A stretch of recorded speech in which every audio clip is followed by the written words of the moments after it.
everyone, welcome back to our channel Prep 10 classes 10 units for UGC NET Political Science जून 2024। ये unit first की second class है जिसमें हम आगे कंटिन्यू करेंगे। पहली यूनिट में पहला टॉपिक हमने पढ़ा लिबर्टी, आज उसको कंटिन्यू करेंगे। हम नेक्स्ट टॉपिक पढ़ेंगे इक्वालिटी। तो विदाउट फर्दर अडू स्टार्ट करते हैं। अगर आपने पुराने नोट्स की एक्सेस नहीं करे हैं तो आप टेलीग्राम चैनल से कर सकते हैं। लिबर्टी के नोट्स सेम डे अपलोड हो गए थे। आज का हमारा टॉपिक है इक्वालिटी, जो हमें स्टडी करना है। याद रखिएगा with point of view of कि हमारे को एक ही बार में यूजीसी नेट जेआरएफ क्लियर करना है। तो उसमें आप लास्ट तक बने रहिएगा क्योंकि इक्वालिटी से बहुत से थिंकर्स पूछे जाते हैं। थिंकर्स के साथ साथ इक्वालिटी में एक और चीज आप नोटिस करेंगे कि बुक्स के नाम बहुत आते हैं। कॉन्सेप्ट इतना बड़ा इक्वालिटी का कॉम्प्लिकेटेड नहीं है, तो कॉन्सेप्ट से ना क्वेश्चन आके आपको यहाँ पे क्वेश्चन किससे दिखते हैं आप देखेंगे ज्यादातर बुक्स प्लस ऑथर्स। तो मैं आपके साथ इस वीडियो में लास्ट तक आप देखेंगे तो आपको क्लोज टू 10 ऑथर्स दे दूंगी जो आपको अलग अलग लिबर्टी के कॉन्सेप्ट से और इक्वालिटी के कॉन्सेप्ट से रिलेटेड होंगे, जैसे कि legal equality, social economic equality, आपका political equality, equality and liberty. तो इसके लिए आपके सबके पास तीन दो ऐसे थिंकर्स होने चाहिए, उनके बुक्स के नाम होने चाहिए जो आपको याद हो, क्योंकि उसी से आपका क्वेश्चन ज्यादातर बनेगा। तो स्टार्ट करते हैं आज का टॉपिक इक्वालिटी। अब आप देखेंगे जैसे आपका सिलेबस डिजाइन है, आपको जो सिलेबस है वो भी इस तरह से डिजाइन है जिस तरह से हम चीजों को धीरे धीरे समझते हैं। जब हमने पहला टॉपिक पढ़ा लिबर्टी के साथ साथ एक और चीज हम लोग नेक्स्ट जस्ट लिबर्टी के बाद इक्वालिटी। इवन अगर आप फ्रेंच रेवोल्यूशन के बारे में जानते ही होंगे, तो जब हम फ्रेंच रेवोल्यूशन की बात करते हैं तो लिबर्टी, इक्वालिटी और फ्रेटर्निटी की बात करते हैं। उसी तरह से यहाँ पे भी ये चीजें क्या हो रही है, एडवांस हो रही है कि लिबर्टी, इक्वालिटी एंड फ्रीडम। तो उसके हिसाब से चीजें क्या हो रही है, एडवांस हो रही है। तो लिबर्टी तो हम पढ़ चुके हैं, अब बात करते हैं इक्वालिटी की। तो इक्वालिटी और लिबर्टी को लोग क्या समझते हैं, these are matters of human emancipation.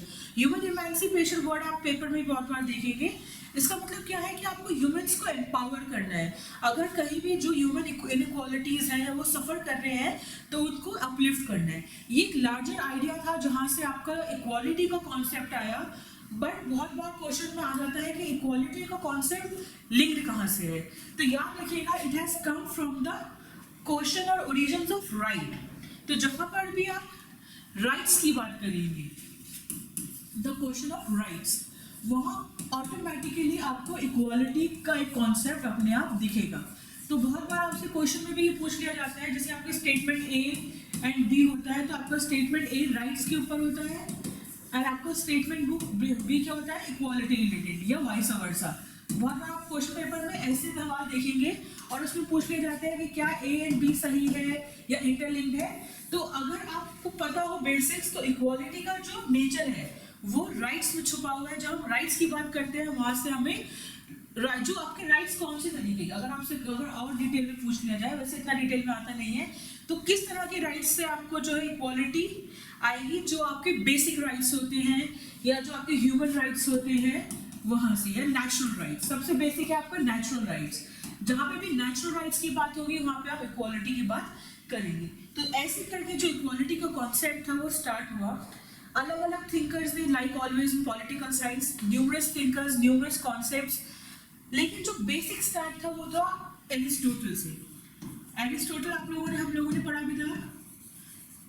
अगर आप लोगों ने अभी तक वो वीडियो नहीं देखी, आप देख सकते हैं डीपर कॉन्सेप्ट एनालिसिस के लिए। तो एरिस्टोटल ने एक बहुत इंपॉर्टेंट बात बोली कि अल्टीमेटली सोसाइटी में इक्वालिटी क्या है, that equals should be treated equally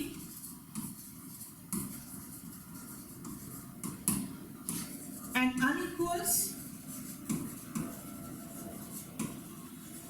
unequally. तो ये एक बहुत इंपॉर्टेंट स्टेटमेंट है। अगर आप इसको समझें कि इक्वल्स को क्या कह रहा है कि आपको इक्वल्स को एक जैसे ट्रीट करना है, लाइक इक्वल्स, एंड अनइक्वल्स को अनइक्वली। तो ये एक फाउंडिंग प्रिंसिपल स्टेटमेंट बन गया उस टाइम का, या उसके बाद के जनरेशनल थिंकर्स जो थे कि equal should be treated equally and unequal should be treated unequally. तो इसी वजह से एरिस्टोटल इस प्रिंसिपल से क्या जस्टिफाइड कर दिया, स्लेवरी, कि जो स्लेव्स हैं आपकी, जो आपके स्लेव्स हैं, दोज आर बॉर्न अनइक्वल, कि वो इक्वल पैदा ही नहीं हुए हैं, वो अनइक्वल ह्यूमन बीइंग्स हैं, तो उनको अनइक्वली ट्रीट करो, never allow them in your public sphere, ना उनको राइट्स दो, ना उनको प्रिविलेजेस दो, क्यों? क्योंकि वो अनइक्वल है। वेयरएज इक्वल्स कौन है? जो बाकी ओनर्स हैं या जिनके पास प्रॉपर्टी है, जो बेसिकली मास्टर्स हैं, वो क्या है? आपके इक्वल्स हैं, तो आप उनको सारे राइट्स दे सकते हो। तो इसी वजह से उसने क्या किया? स्लेवरी को जस्टिफाई किया, और जैसे ही उसने स्लेवरी जस्टिफाई किया, for a lot of people and lot of thinkers that followed Aristotle, for Aristotle बाद जितने भी थिंकर्स या लोग आए, उन्होंने क्या किया? इस चीज को एक बेसिस बना लिया कि अगर किसी बड़े थिंकर ने ये बोला है, ही सच अ प्रोमिनेंट फिगर, तो एक एक्सेप्टेड नोशन हो गया। Then the thinkers after him started challenging this notion कि ये आइडिया टोटली गलत है। इसमें सबसे इंपॉर्टेंट वर्क आप देखेंगे मॉडर्न आइडियल थिंकर्स का, ये सब तो प्रॉपर आपके एंशिएंट टाइम के हो गए। उसके बाद जब मॉडर्न कॉन्सेप्ट आया, मॉडर्न कॉन्सेप्ट्स में इन चीज़ों को चैलेंज किया गया। इवन स्लेवरी सबसे पहले एक ऐसी चीज़ थी, रेसिज्म, स्लेवरी, जिनको पुराने मॉडर्न थिंकर्स ने चैलेंज किया था। तो मॉडर्न थिंकर्स में एक बहुत कॉमन नाम, इस नाम को आप याद रखिएगा, क्योंकि हम जब लिबर्टी पढ़े थे तब भी हमने इस नाम की शुरुआत करी थी, पढ़ा था। It is R.S. टॉनी, जिनकी बुक का नाम क्या है? जिनकी बुक का नाम ही है equality, written in 1938। Why? Because it's a modern thinker book, तो 90s में ही लिखी गई ज़्यादातर है। तो उनके कॉन्सेप्ट में इक्वालिटी का क्या यूज था? उन्होंने बोला कि जो इक्वालिटी है उसको हम गलत तरीके से अज्यूम कर रहे हैं। Equality has to be prescriptive and not descriptive, कि आप डिस्क्राइब नहीं कर सकते हैं कि क्या इक्वालिटी होगी, बट हमें उसको एक्सरसाइज करना है, उसको यूज करना है। तो it is not prescriptive, it is not descriptive, it is prescriptive. तो R.S. टॉनी की बुक इक्वालिटी आप याद इसलिए भी रखेंगे बिकॉज आपके क्वेश्चन पेपर में क्या होता है, एक और थिंकर है जिसने क्या लिखा है, बुक लिखी है किस पे? इक्वालिटी पे, विद द सेम नेम।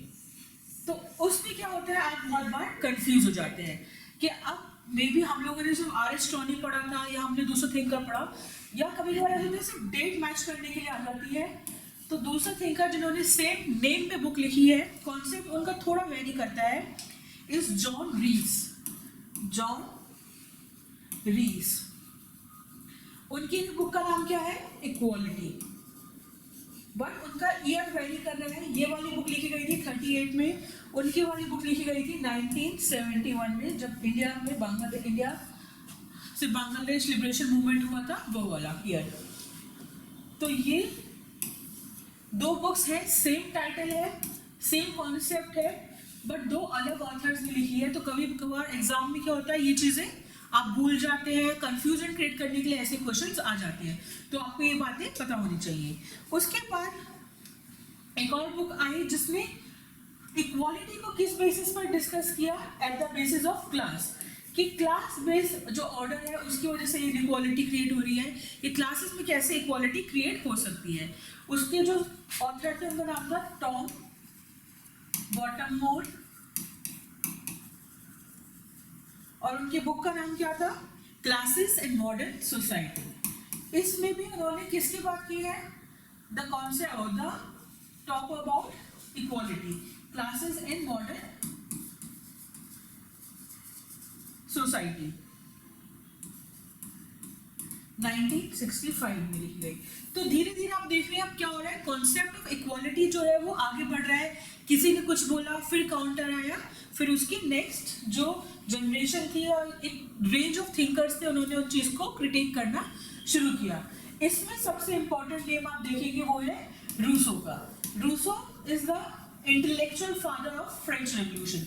जो आपका जो idea of liberty, fraternity, justice, equality, जिनसे फ्रेंच रेवोल्यूशन हुआ है, उसके बाद की जनरेशन इंस्पायर हुई, that's come from J Rousseau. तो रूसो के आइडियाज से क्या हुआ, एक नया वे लोगों को समझ आया, क्योंकि रूसो एक एनलाइटनमेंट थिंकर थे। उन्होंने बहुत से जो एस्टैब्लिश्ड फैक्ट्स थे उनको चैलेंज करना शुरू किया। तो उनकी सबसे इंपॉर्टेंट जो बुक थी, जो हमेशा पेपर में आती है, आप कोई भी एग्जाम दे, एंट्रेंस एग्जाम दे, CUET PG दे, PhD एंट्रेंस एग्जाम दे, नेट JRF एग्जाम दे, IR से दे, वो है discourses on the origin of inequality. It is a very important and fundamental book जहाँ पे इनइक्वालिटी को डिस्कस किया गया है, रिटन इन 1755, कि जो इनइक्वालिटी हमारी सोसाइटी में एग्जिस्ट कर रही है उसका ओरिजिन क्या है.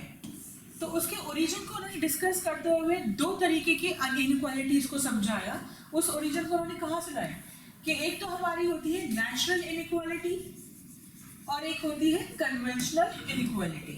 अब नेचुरल कन्वेंशनल इनइक्वालिटी आपको नाम से ही समझ आ रहा होगा कि अगर कोई नेचुरली अनइक्वल है या इनइक्वल है तो उसमें क्या कमी होगी. फॉर एग्जांपल नेचुरली तो कोई भी इक्वल नहीं है. इवन जो टू ट्विन्स होते हैं उसमें भी आपको कुछ डिसिमिलैरिटीज नजर आने लगती है with some point of time. तो नेचुरली लोग क्या है, इनइक्वल है. कैसे कि उनकी जो कैपेबिलिटीज है वो अलग होंगी, जो उनकी फिजिकल स्ट्रेंथ है वो अलग होगी. किसी का माइंड थोड़ा ज्यादा शार्प होगा, किसी का माइंड किसी और काम में अच्छा होगा. कोई अच्छा, अगर सपोज कोई एक आदमी अच्छा मैथ्स में कर सकता है तो कोई अच्छा आर्ट्स में कर सकता है.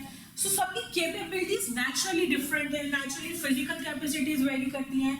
Even the way we look, अगर क्योंकि रेनेसां के टाइम में जब बातें होती है तो ब्यूटी वाज अ स्टैंडर्ड, तो जो फिजिकल ब्यूटी एट्रीब्यूट्स है वो भी सबकी वेरी करेंगे. तो ये एक क्या है, नेचुरली डिजाइन इनइक्वालिटी है. इसमें किसी का भी कोई रोल नहीं है. लेकिन जब हम कन्वेंशनल इनइक्वालिटी की बात करते हैं, it is what, man made.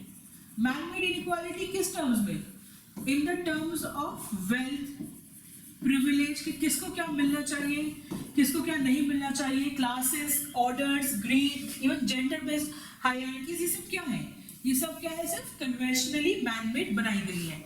तो अब सोसाइटी को जस्ट बनाने के लिए, सही बनाने के लिए हमें क्या करना है, ये जो कन्वेंशनल इनइक्वालिटीज हैं, ये जो हमारी लाइफ में मैन मेड इनइक्वालिटीज है, हमें उसको फिक्स करना है. फॉर एग्जाम्पल आप इसको फिक्स नहीं कर सकते. अगर दो लोगों की हाइट में वेरिएशंस है तो आप उसको फिक्स नहीं कर सकते, या जो उनकी कैपेबिलिटीज है, मेंटल फैकल्टी है, आप उसको चेंज नहीं कर सकते. आप जो सिर्फ ह्यूमन मेड इनइक्वालिटीज है, दैट इज कि कैसे कन्वेंशनली, फॉर एग्जांपल किसी के पास बहुत ज़्यादा पैसा है, किसी के पास बहुत कम पैसा है, तो ऐसी चीज़ों को आप क्या कर सकते हो, फिक्स कर सकते हो. तो ये आइडिया था किसका, रूसो का. और रूसो इसमें एक बहुत इंपॉर्टेंट स्टेटमेंट देते हैं जो कई बार आपके एग्जाम में आएगी, नोट्स में भी मेंशन है, बट मैं आपको चाहूंगी आप एक बार क्लास में भी उस स्टेटमेंट पे ध्यान दें. It is men are born free and remain free and equal in right. Men are born free and remain equal in right. ये वही बात जस्टिफाइड हो रही है कि राइट्स की अगर हम बात करते हैं तो इक्वालिटी विल ऑटोमेटिकली फॉलो. कि मैन एक तो सबसे पहले फ्री हुआ है, free in the sense liberty, तो लिबर्टी उसने जस्टिफाई करी है. एंड देन इक्वल, कि इक्वल होना उसका क्या है, राइट है. अगर आप राइट में बिलीव कर रहे हैं तो इक्वालिटी आपको अप्रीज करनी पड़ेगी, तो इक्वालिटी ऑटोमेटिकली आ जाएगी. सो this is how he propose the idea of equality. लेकिन बहुत से लोग इस चीज से क्या थे, अग्री नहीं करते थे. फॉर एग्जाम्पल डेविड ह्यूम, ये थिंकर्स आपको नाम याद रखने हैं, इनका आइडिया याद रखना है क्योंकि इन्हीं से क्वेश्चंस बनेंगे. डेविड ह्यूम एक और सोशल साइंटिस्ट है जिन्होंने एक चीज से अग्री किया है. एक स्टेटमेंट बहुत बार जो लोग बोलते हैं कि जब हम इक्वालिटी की बात करते हैं, it is what, it is just a philosophy of poverty. क्या है ये, फिलॉसफी ऑफ पॉवर्टी. कि एक तो सिर्फ क्या कर रहे हो आप, जो सोसाइटी के एक्सीलेंस का स्टैंडर्ड है उसको कम कर रहे हो. क्या कर रहे हो आप, सोसाइटी में एक्सीलेंस का जो स्टैंडर्ड है उसे कम कर रहे हो. कैसे कम कर रहे हो, कि आप दो लोगों को इक्वल करने की बात कर रहे हो, जबकि हमें लगता है कि इसमें से एक ज्यादा डिजर्विंग है और एक कम डिजर्विंग है, लेकिन आप उसको इक्वल कर दोगे तो जो सोसाइटी का एक्सीलेंस का स्टैंडर्ड है वो कम हो जाएगा. So you are empowering society from its excellence. तो आप एक्सीलेंस का लेवल कम कर रहे हो. बहुत से लोग इस चीज को हमेशा आर्ग्यू करते हैं कि क्यों किसी को एक्स्ट्रा बेनिफिट दिया जाए. Even in the case of affirmative actions, affirmative action that is reservation के केस में बहुत से लोग क्या बोलते हैं, यही आर्गुमेंट देते हैं that it is bringing down the excellence. तो ये फ्लॉड कॉन्सेप्ट ऑफ इक्वालिटी है जिसपे बहुत से थिंकर्स उस वक्त लाइक डेविड ह्यूम ने प्रपोज करना शुरू किया, but with time they were countered, और जो उनके उसमें लूप होल्स थे अंडरस्टैंडिंग में उसको रेक्टिफाई किया गया। तो इस चीज को उन्होंने काउंटर किया। अब जो मेन बात करते हैं वो है हमारी dimensions of poor, dimensions of inequality. Dimensions की हम बात करते हैं ना, डायमेंशंस मींस कि किस तरीके से आप इसको समझ सकते हैं। तो इसके 3 सबसे इजी वे है समझने के। Number one is legal inequality, कि लीगल सेंस में अगर आप इक्वल हो जाओ, लीगल मतलब in the sense of law, अगर आपको लॉ बोले कि आप मेरी नजर में इक्वल हो, वेदर यू आर रिच और poor, for example equality before law and equal rule of law. Equality before law मतलब कि लॉ के लिए आप इक्वल हो, चाहे आप कहीं से भी आ रहे हो, एंड रूल ऑफ लॉ कि कुछ भी हो, rule is the law is the ultimate rule. तो इस बात को बहुत से लोगों ने प्रपोज किया। Number 1 was of course Rousseau ने इस बात में लीगल इक्वालिटी की बात करी।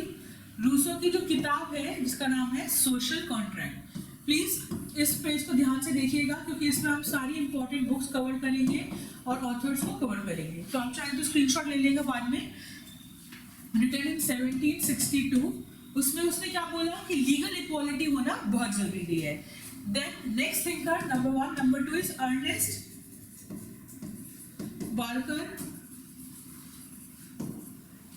जिन्होंने क्या बोला, principle of social and political theory. उनकी किताब का नाम प्रिंसिपल्स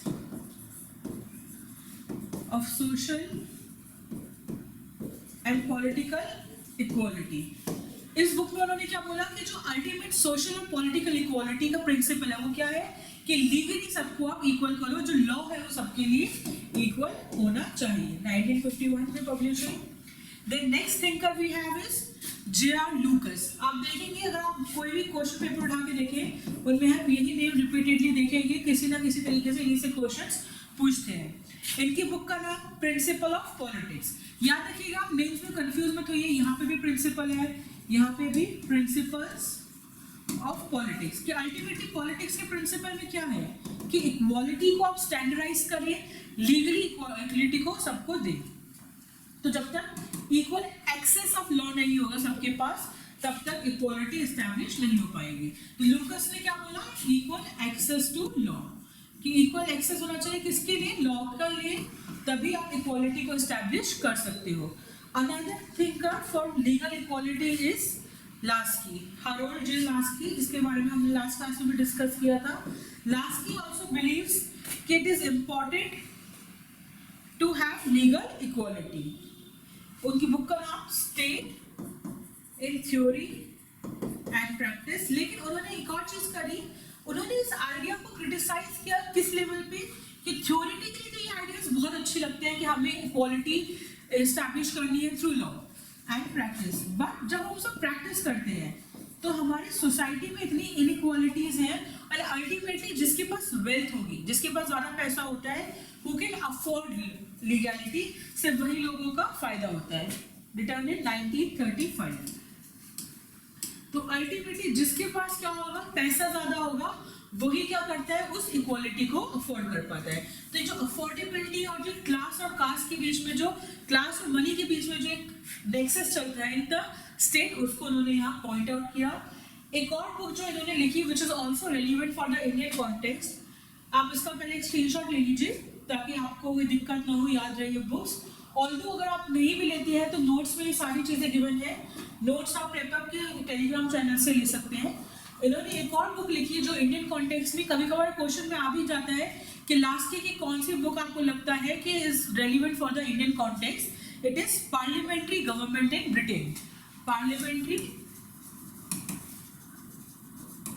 गवर्नमेंट इन ब्रिटेन, जिसमें उन्होंने बताया कि कैसे एक, क्योंकि हम लोगों का जो पार्लियामेंट्री मॉडल है वो वैसे ही ब्रिटेन से लिया गया है, तो बहुत सी जो फंक्शनिंग है वो सेम है, तो जो लूप होल्स होंगे वो भी ऑलमोस्ट सेम होंगे। तो इस बुक से वो हम लोग बहुत वेरी रिलेट कर सकते हैं। और इस बुक में भी लास्की ने बताया कि कैसे जो अल्टीमेटली आइडिया ऑफ इक्वालिटी हो, लिबर्टी हो या जस्टिस हो, वो किस तक अच्छे से पहुंच पाता है, those who can afford it. कि हमारा सिस्टम किस पे चल रहा है, it is running on wealth inequality, जिसकी वजह से लोगों को सफर करना पड़ रहा है। So this is about legal inequality. Next up we will talk about political inequality. Political inequality का जो कॉन्सेप्ट है इतना डीपली अभी एक्सप्लोर नहीं किया गया, क्योंकि ज़्यादातर पॉलिटिकल इनइक्वालिटी का मतलब क्या है, लोग उसको लीगल से अटैच करके देखते हैं कि आपका जो प्रॉब्लम्स है वो सॉल्व होनी चाहिए, अब पॉलिटिकल गोल बन जाना चाहिए। इसमें सबसे इंपॉर्टेंट नाम जो आपको याद होना चाहिए वो है डी रैफल का। डी रैफल, इनके लिए पॉलिटिकल इक्वालिटी बहुत इंपॉर्टेंट है कि अनलेस पॉलिटिकली इन्फ्लुएंस नहीं होगी, एजेंडाज में नहीं होगी, तो इक्वालिटी नहीं आएगी। और इनकी बुक का नाम था प्रॉब्लम्स ऑफ रियल फिलॉसफी। तो रियल फिलॉसफी क्या है, पॉलिटिक्स की इक्वालिटी, लिबर्टी, जस्टिस, तो उसकी क्या दिक्कतें हैं उसके बारे में उन्होंने बात की। Next up we have socio economic equality. Socio economic equality, socio economic equality का मतलब क्या होता है कि सोसाइटी प्लस जो आपके इकोनॉमिक टर्म्स में, कि आपके पास wealth, in terms of wealth भी अगर आप, जब तक आप in terms of wealth equal नहीं हो या उस लेवल तक मैच नहीं कर रहे हो, उसके आसपास नहीं आ रहे हो, तब तक आप इक्वालिटी की गोल को रियलाइज नहीं कर पाओगे। इसीलिए आप देखोगे इवन आज के टाइम में जितने भी स्टेट्स हैं उनको हम क्या कहते हैं, वेलफेयर स्टेट। और वेलफेयर स्टेट का सबसे बड़ा जो गोल है वो क्या है कि उनको ये जो सोशल और इकोनॉमिक इक्वालिटी है और उसके बीच में जो गैप है इसको ब्रिज करना है। तो they have to bridge this gap of social economic inequalities. तभी आप देखेंगे वर्ल्ड ओवर जो स्कीम्स होती है वो क्या होंगी, poverty eradication programme, upliftment programme, free education, free health care, ताकि जो वेल्थ और एक सोसाइटी की वजह से, जैसे रेसिज्म हटाना हो, कास्टिज्म हटाना हो, तो वो सोसाइटी के लेवल पे पोवर्टी कम करनी हो, क्लासिज्म कम करना हो, लोगों को एम्प्लॉयमेंट देनी हो at the level of economics. तो ऐसे प्रोग्राम्स वर्ल्ड ओवर रन हो रहे हैं और इसीलिए जो वेलफेयर स्टेट है वो आज का एक रियलिटी बन चुका है, क्योंकि ये इनइक्वालिटी बहुत ज़्यादा परपेचुएटेड है और इसी इनइक्वालिटी को कम करने के बाद आप लीगली भी लोगों को अनइक्वल होने से बचा सकते हैं। तो इस इनइक्वालिटी को बहुत से लोगों ने एक इम्पॉर्टेंट इनइक्वालिटी बताया है। इसमें सबसे इम्पॉर्टेंट नाम या बार बार जो नाम आता है वो होता है Benn and Peters. Benn, S Benn and Peters, जिनकी बुक का नाम था social principles and the democratic state. Ultimately democratic state को क्या चाहिए कि वो सोशल इनइक्वालिटीज को दूर करे। तो ये बात होगी आपकी किसकी, तीन तरह की इक्वालिटीज जिसके बारे में रिपीटेडली क्वेश्चंस आएंगे। But equality as a concept क्या है, इंडिविजुअली एग्जिस्ट नहीं कर रहा है। आप देखेंगे इक्वालिटी विद लिबर्टी, जस्टिस या इक्वालिटी विद राइट्स बहुत बार इंटरमिक्सिंग में आता है। तो इस सेक्शन में हम क्या करेंगे, थोड़ा एक बार इन दो टॉपिक्स उसमें भी कवर कर लेंगे और देख लेंगे कौन कौन से मेजर थिंग करें। बिकॉज जब आप इक्वालिटी देखेंगे, और जब हमने स्टार्ट किया था तब भी मैंने बताया था कि बहुत से लोग क्या बोलते हैं कि equality is complementary to liberty, लेकिन इसका एक कॉन्ट्राडिक्टरी व्यू क्या है कि ये इसको कॉन्ट्राडिक्ट कर रहा है कि दोनों अलग हैं। अगर लिबर्टी है तो इक्वालिटी नहीं है, इक्वालिटी है तो लिबर्टी नहीं है। तो इस चीज को आपको भी समझना है। सबसे पहले सबसे फेमस थिंकर एलेक्स डी टॉकविली, जो कि सबसे फेमस किताब लिखे थे डेमोक्रेसी इन अमेरिका। अमेरिका के बारे में जानने के लिए बहुत फंडामेंटल टेक्स्ट है, लेकिन इस टेक्स्ट की खास बात यह भी है कि वो अलग अलग एस्पेक्ट्स को एक्सप्लोर करती है। डेमोक्रेसी इन अमेरिका और इन्हीं के जो वर्क से इंस्पायर्ड थे वो थे कौन थिंकर, लॉर्ड एक्टन। तो इन दोनों का क्या मानना था, ये आइडिया आपको लिए समझना बहुत जरूरी है कि अल्टीमेटली क्या होगा, liberty and equality will always come in conflict. क्या बोल रहे थे दोनों कि जो लिबर्टी है that will always come in conflict with equality, कि लिबर्टी और इक्वालिटी में क्या होगा, हमेशा कॉन्फ्लिक्ट होगा कि या तो आप ज्यादा लिबर्टी दे देंगे या ज्यादा इक्वालिटी। फॉर एग्जाम्पल मैं इक्वालिटी इस्टेब्लिश करना चाहती हूँ और मैं कह दूँ कि आज से सब लोग इक्वल है, एवरीबडी, चाहे वो 50 मार्क्स लाए या वो 100 मार्क्स लाए, इज इक्वल। तो उससे बहुत से लोग क्या बोलेंगे, it is affecting my liberty, कि सपोज मैं कह दूँ कि इससे उनकी लिबर्टी इफेक्ट हो रही है। तो इस केस में उन्होंने क्या बोला कि क्या उसका सोल्यूशन होगा, उसका सोल्यूशन किस चीज में है, उसका सोल्यूशन है डिसेंट्रलाइजेशन में। डिसेंट्रलाइजेशन इन द सेंस कि जितनी ज्यादा आप पावर डिसेंट्रलाइज करेंगे, अगर किसी एक ही सेंटर पे पावर वेस्टेड होगी तो इक्वालिटी और लिबर्टी हमेशा क्या होंगी, कॉन्फ्लिक्ट में आएगी।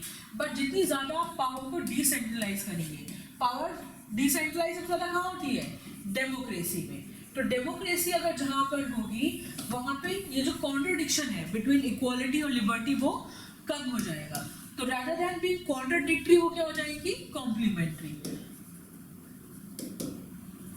तो इसीलिए उन्होंने क्या बोला है, डेमोक्रेसी का होना बहुत जरूरी है। किस चीज के लिए, लिबर्टी और इक्वालिटी के बीच में बैलेंस स्ट्राइक करने के लिए।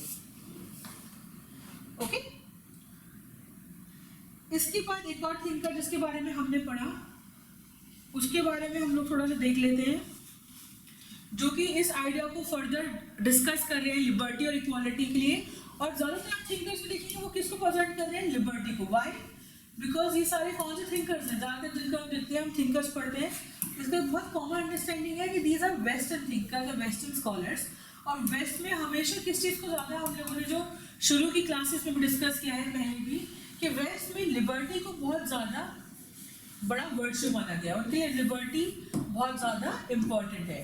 तो अगर आप लिबर्टी को एक वर्च्यू मानेंगे, लिबर्टी आपके लिए इतनी इंपॉर्टेंट है, तो हमेशा किस चीज को ज्यादा इंपॉर्टेंस देंगे अपने हर कॉन्सेप्ट पे, लिबर्टी, कि फ्रीडम होनी चाहिए, free market, less government, less control. आप जितने भी कंट्रीज के आइडियाज को दे दीजिए वो हमेशा लिबर्टी को ज्यादा क्या करेंगे, वैल्यू करेंगे। तो इसी में एक और नाम है F.A. हाइट। ये नाम आपने पहले भी सुना होगा, हम लोगों ने पहले भी डिस्कस किया है। तो उन्होंने भी क्या बोला कि अगर कभी कंफ्लिक्ट आए लिबर्टी और इक्वालिटी में तो हमें क्या करना चाहिए, always give more power to liberty that equality. For instance equality क्या होगा, उन्होंने बहुत फेमस कोटेशन भी दिए थे जो आपके साथ शेयर करूंगी। कभी कभार क्या होता है पेपर में, क्या होता है स्टेटमेंट्स आ जाती है और आपसे बोला जाता है कि किससे रिलेटेड है या कौन से थिंकर ने ये स्टेटमेंट दी है। तो उसमें सबसे पहले है, we should not divide the cake of freedom to ensure equal share to all. We should not divide the cake of freedom to ensure equal freedom to all, कि सबको इक्वल फ्रीडम देने के लिए हमें लिबर्टी कम करने की जरूरत नहीं है। तो अल्टीमेटली वो किसको वैल्यू कर रहे हैं, फ्रीडम को, कि अल्टीमेटली फ्रीडम जो है वो इतना इंपॉर्टेंट है कि उसके लिए इक्वालिटी को अगर आपको हटाना भी पड़े तो आप उसको दूर रख सकते हैं, नो वरीज। इवन उनकी जो बुक थी उसका नाम भी क्या था, लॉ, लेजिस्लेशन एंड लिबर्टी, और उसका जो सब टाइटल था that was the mirage of social justice. Law, liberty and legislation, the mirage. Mirage मतलब क्या होता है, एक फेक इमेज, कि हमारे को ऐसे लगता है, utopia, imagination of social justice, कि जो सोशल जस्टिस की हम बात कर रहे हैं, जो कि हम किसके थ्रू लाना चाह रहे हैं, इक्वालिटी के थ्रू, वो क्या है, सिर्फ एक मिराज है, वो कभी भी रियल नहीं होगा, वो कभी एक्सेप्टेड नहीं होगा। तो इसलिए हमें क्या चाहिए कि लिबर्टी, अल्टीमेटली लिबर्टी ही सबसे इंपॉर्टेंट जो है वो वर्च्यू है। तो हमेशा लिबर्टी को ही हमें सबसे ज्यादा इंपॉर्टेंस देनी चाहिए। लास्टली एक और जो थिंकर मैं आपसे डिस्कस करूंगी, जिसने एक अच्छा, I would say last quote है, जस्ट आज के वीडियो में ही खत्म करेंगे। थैंक यू सो मच इतने बने रहने के लिए। बस एक लास्ट कोटेशन जो मैं आपके साथ शेयर करूंगी, जो पेपर में बहुत बार आ जाती है, bye L.T. Hobhouse. L.T. Hobhouse, इसको आप याद रखिएगा। इन्होंने क्या स्टेटमेंट दी रिगार्डिंग सेम, कि justice is a name to which every need will go. Justice is a name to which every knee will bow. Equality is a word which many fear, and equality is a word which many fear and detest. Detest मतलब उससे दूर भागना चाहते हैं। तो ये उनका ultimately conclusion था जब वो सारे, तो उन्होंने क्या बोला कि अगर आप किसी को बोलेंगे कि हम जस्टिस क्रिएट करना चाहते हैं तो एवरी नी विल बू, मतलब सब लोग, किसी को आप बोलोगे मैं अन्याय करना चाहता हूँ समाज में, तो आप क्या बोलोगे, नहीं गलत है, हर किसी को क्या चाहिए कि जस्टिस, न्याय होना चाहिए, जस्टिस होना चाहिए, तो उस चीज के लिए तो सब अग्री करते हैं। बट जहाँ पे आप बोलेंगे इक्वालिटी की बात आ गई, जहाँ पे आप क्या बोलेंगे कि हम चाहते हैं समाज में क्या है, इक्वालिटी आ जाए, तो बहुत से लोग क्या करेंगे, उस चीज को फियर करेंगे या डिटेस्ट करेंगे। फियर क्यों, तो उन्हें ऐसा ना लगे कि किसी को ज्यादा इक्वालिटी मिलने के वजह से मेरी इक्वालिटी कम ना हो जाए, या मेरे कोई पावर या प्रिविलेज मुझसे अलग ना हो जाए। तो अल्टीमेटली उन्होंने क्या कंक्लूड किया कि ये स्टेटमेंट बहुत इंपॉर्टेंट है, एग्जाम में कई बार आया है किसी ना किसी फॉर्म में, स्टेटमेंट फॉर्म में, तो आप इसको याद रखिएगा। So this was all about today's video, today's lecture. ये आपका पूरा कॉन्सेप्ट जो इक्वालिटी का था वो खत्म हो गया। यहाँ पे इससे ज्यादा क्वेश्चंस आपको इक्वालिटी में नहीं दिखेंगे, सारे थिंकर, सारे आइडियाज हमने कवर कर लिए हैं। इसकी जो नोट्स हैं प्रॉपर, ये जितने भी हमने थिंकर्स, उनके ideas, quotes and book discuss करी, वो आप हमारे Telegram channel prep up with us से ले सकते हैं। वहाँ पे आपको सारे नोट्स मिल जाएंगे, आप आराम से उन नोट्स को डाउनलोड कीजिए, उनसे पढ़िए, और आपको कोई भी डाउट हो आप कमेंट सेक्शन में पूछ सकते हैं। अपने नेक्स्ट वीडियो में हम आपके डाउट्स को एड्रेस करेंगे। Thank you so much for watching this video. I will meet you on the next one.